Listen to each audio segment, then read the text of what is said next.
रूस और यूक्रेन की जंग को 4 साल से ज्यादा हो गए हैं और इस बीच इस जंग को खत्म करने के लिए अमेरिका से लेकर अंकारा और सऊदी तक कई कोशिशें हो चुकी हैं, लेकिन सब नाकाम रही। अब रूस के विदेश मंत्री के एक नए बयान से लग रहा है कि ये जंग अब कूटनीति से खत्म तो नहीं होगी।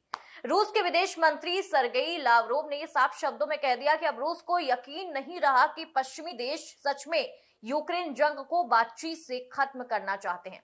उनका कहना है कि रूस का भरोसा और उम्मीद दोनों पूरी तरह से खत्म हो चुकी हैं। नमस्कार, इंडिया न्यूज में आप सभी दर्शकों का बेहद स्वागत है। आपके साथ मैं हूं आंचल श्रीवास्तव।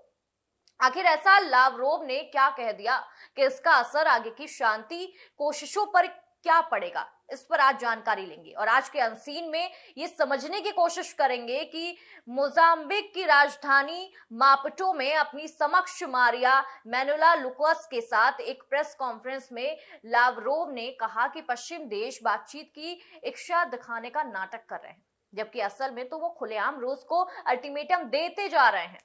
लावरोव ने कहा कि हम अब पश्चिम पर तब तक भरोसा नहीं करेंगे जब तक वो नहीं कहेंगे कि वो बातचीत से समाधान चाहते हैं। हमारी सब्र की क्षमता है वो अब खत्म हो चुकी है। आखिर रूस के विदेश मंत्री ऐसा क्यों कह रहे हैं? रूस के इस अविश्वास के पीछे कई वजह गिनाई जा रही हैं। पहली कि रूस का दावा है कि 2022 में ही इस्तांबुल में रूस और यूक्रेन के बीच एक शांति समझौते पर लगभग सहमति बन गई थी, लेकिन पश्चिम दबाव में यूक्रेन उससे पीछे हट गया और रूस के राष्ट्रपति पुतिन के मुताबिक यूक्रेन के वार्ताकारों ने पहले नाटो में शामिल न होने और सेना समिति रखने पर सहमति जताई थी, लेकिन बाद में ब्रिटेन के तत्कालीन पीएम बोरिस जॉनसन के दबाव में पीछे हट गए। हालांकि जॉनसन ने इससे इनकार कर दिया, बिल्कुल साफ मना कर दिया, लेकिन 2024 में एक इंटरव्यू में उन्होंने माना कि उन्हें पुतिन के साथ किसी भी डील पर शक था। अब दूसरी बात करते हैं 2014-15 की। 15 में जो मिन्स्क हैं उन्होंने समझौते को लेकर भी रूस उनसे नाराज है। खुद पूर्व जर्मन चांसलर एंजेला मार्केल और पूर्व फ्रेंच राष्ट्रपति फ्रांसुआ ओलांद ने बाद में कहा था कि कीव ने उन समझौतों का इस्तेमाल सिर्फ अपनी सेना और अर्थव्यवस्था फिर से मजबूत करने के लिए वक्त निकालने के लिए किया था। लावरोव का यह कहना है कि इससे साफ है कि फ्रांस और जर्मनी की गारंटियां झूठी थी, झूठ बोलते थे वो। और तीसरी और सबसे ताजा वजह है 7-8 जुलाई को अंकारा में हुए नाटो समिट का नतीजा है।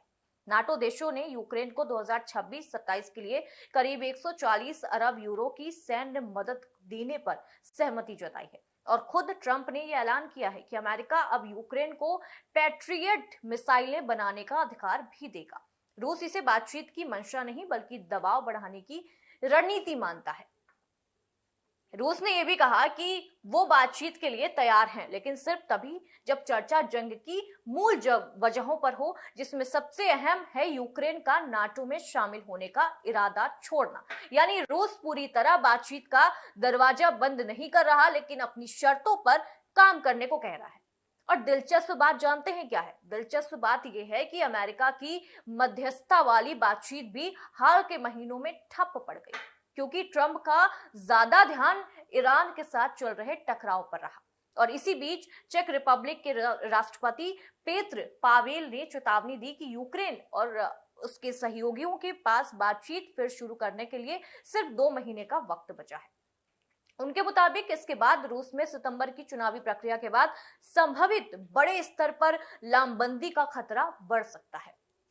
कुल मिलाकर इस बयान से साफ है कि फिलहाल शांति वार्ता की जो उम्मीदें हैं और वो कमजोर हो गई हैं। एक तरफ रूस पश्चिम पर भरोसा खत्म होने की बात कर रहा है, दूसरी तरफ नाटो और अमेरिका यूक्रेन को और हथियार और समर्थन देकर दबाव बढ़ा रहे हैं। ऐसे माहौल में तुरंत किसी बड़ी बातचीत की उम्मीद फिलहाल कम ही दिख रही है। आपको क्या लगता है, यूक्रेन जंग जल्द बातचीत से खत्म होगी या ये और लंबी खिंचेगी? हमें कमेंट में जरूर बताइएगा।